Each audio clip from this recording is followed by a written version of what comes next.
Hi, my Tubbies, my Teletubbies, my Teletubbies. Yeah, right now we're going to talk about narcissists and manipulation and how to tell when you're being manipulated. Well, let's think about this and let's be fair. Let's be fair here. To some extent, we're all guilty of some type of manipulation because we are all imperfect humans. However, there is a difference. Some of us are more guilty of purposely trying to take advantage of others, only to try to control and dominate and to always get what they want at any cost. They don't care regardless of who they hurt, regardless of how they may inconvenience someone else. You know, yeah.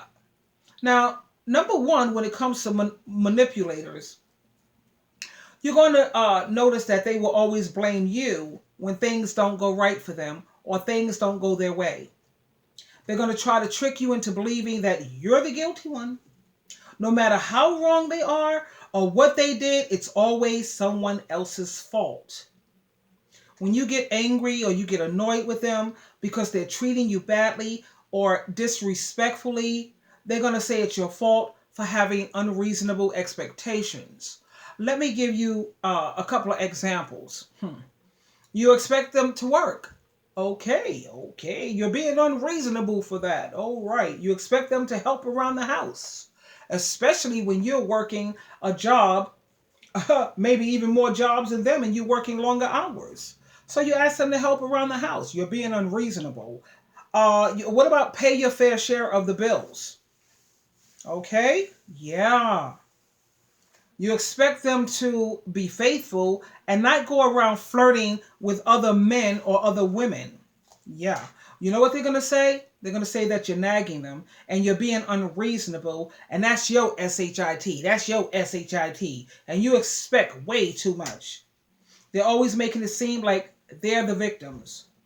If you're not careful, check this out. If you're not careful, this is how some of them are so shrewd, and if you don't know how the game is played, you're going to find yourself apologizing to them for wanting what you deserve as a human being. You should never, Tubies, apologize for standing and speaking up for yourself.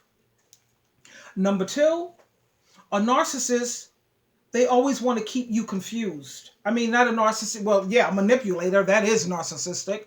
A manipulator always wants to keep you confused. They always want to keep you in the dark, because in the dark, you can't see what's coming at you. You can't see where you're going, and you can't protect yourself in the dark. They want to keep you in the dark as to what's really going on. Anytime a person is not clear or honest about things, that's a bad sign. They just want to mislead you. That's what they want. Number three, manipulators will try to emotionally blackmail you. I know, as empaths, you know where I'm coming from with this. You know what the guilt trip is all about. For example, if you leave me, I'll kill myself or I'm going to hurt myself. If you leave me, I don't know what I'm going to do with myself. My life has been all messed up since you've been out of my life. I'm whatever. What you have to do, Tubies, when it comes to that situation, you have to let them know, okay, since you're this distraught, personally in my mind, mentally ill, okay, but since you're so distraught and you feel like you're going to kill yourself, I'm going to call up some professionals so that they can help you with what you need. That's how you do it. You can't buy into their manipulation. Manipulators, they use certain behavior to influence how people act, how you think, and how you feel. Please, for the love of God, don't let them play on your emotions. Number four, manipulators always start out being very charming. And I know I don't have to tell you about the love bombing gig. They will tell you whatever it is they think you want to hear. It's called blowing smoke up your butt. You know how that goes. Flattery, and more flattery. I always test them though. This is how I always could tell when it's a manipulator. Because I'll tell them something and I know how they should respond if I was wrong about something. But a manipulator, they're not going to be truthful. They're going to tell me what they think I want to hear.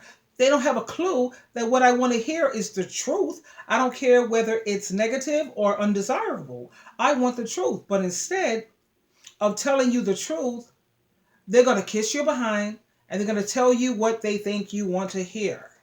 Now, when I see them agreeing with me on certain things, especially when I know I'm wrong about something and they're trying to justify it for me and they're trying to be agreeable, instantly I know that I'm dealing with a manipulator. Number 5, manipulators, they make promises that they know that they're not going to keep. Let me give you an example. Let's say you have someone living with you and they say that they don't have the income to pay you right now. So of course, you being an empath, you understand. So you're letting them stay with you for free until they can get on their feet, right? Now they promise you that they're going to pay you, but you notice that when you come home from work, and you've given them enough time, you come home from work and all they're doing is sitting on their butt. They're not even trying to get a job. They're not even trying to work. They have no problem taking advantage of other people. Manipulators. Narcissistic manipulators. Another thing, number 6, instead of manipulators being very direct with you, they will be passive aggressive. You know what passive aggressive is, right? They don't come at you directly and tell you things right out. They do things passive. Oh, I was just joking. Come on. They will criticize you and then they'll say, oh my God, that was just a joke. You can't take a joke. Me personally, I can't stand for people not to be direct with me. That's why I don't sugarcoat things, because I don't want things sugarcoated for me. Let me know outright how you feel so I know how to either correct the situation, make adjustments, and how to handle it. Number 7, manipulators are very, very, very abusive. They feel they can bully you into giving them what they want. Instead of talking to you calmly, they scream and they lose control. By doing this, they're hoping that you will back down and you'll cater to them. But let me tell you how you handle that situation. You have to call them out. You have to call them out on it and embarrass them. Ask them, why are you screaming like a maniac? I'm right here. I can hear you, you nut job. Let me know, Let them know that get a grip, dude. You're losing it. Make them reflect. Embarrass them. I can hear you. There's no need in you screaming and losing your cool like that. Come on now. Freaking nut job. This is craziness. Number 8, let's never forget about gaslighting. Oh, good old gaslighting. That's a psychological manipulation to get you to second guess yourself. Like, really? He says, I didn't see what I saw. I walked in the room. I saw you, with your penis all up in the broad. And he's going to make it seem like I've seen it. I mean, this is crazy. On some shows, these talk shows or what have you, and the woman is like second guessing herself when she knows she saw what she saw. She heard what she heard. And they do this to either control you, avoid responsibility, or to manipulate you. You have to stop second guessing yourself, Tubies, and you have to learn to trust yourself. Now, some people may have a bad memory. If you have a bad memory, why don't you journal everything? Or you could do like I do. I like to record things and I file them in my 3 emails. I have 3 email addresses. I record stuff and file in there so I'll never lose it. 20 years could pass and I still got it in my email. I have the time, the date, and what was said. I forget nothing. I like to keep everything documented. Don't let them have you questioning your sanity. I wish you would go on YouTube. Check out this movie. It's called Gaslight. It's a classic. God knows I love classics. I think it was in 1944. Check out that movie and watch how this guy, he actually tries to drive this woman insane by constantly gaslighting her. It's a good movie.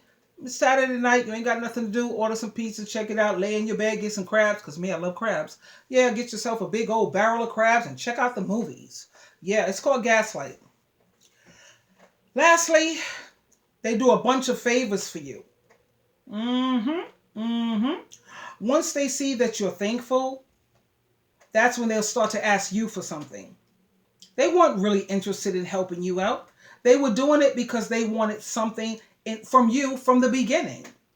You know, there have been times when I haven't heard from a person, let's say for a minute, you know, they went totally ghost. You know, when people ghost you, I haven't heard from you in eons, and then all of a sudden they're going to call you up. They're going to tell you all some kind of BS, right? Talk to you and all of this, yeah, blah, blah, blah. And then they'll wait a few days, or they'll wait even like a week, and then they'll ask you for something.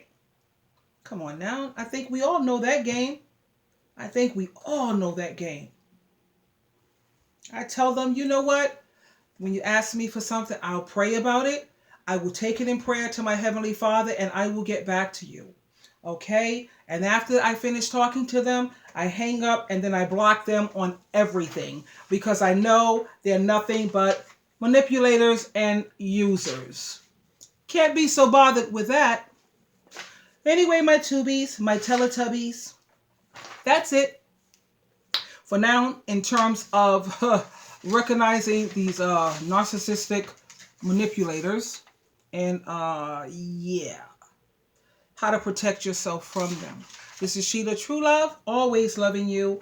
Until next time, we will talk again. Goodbye for now.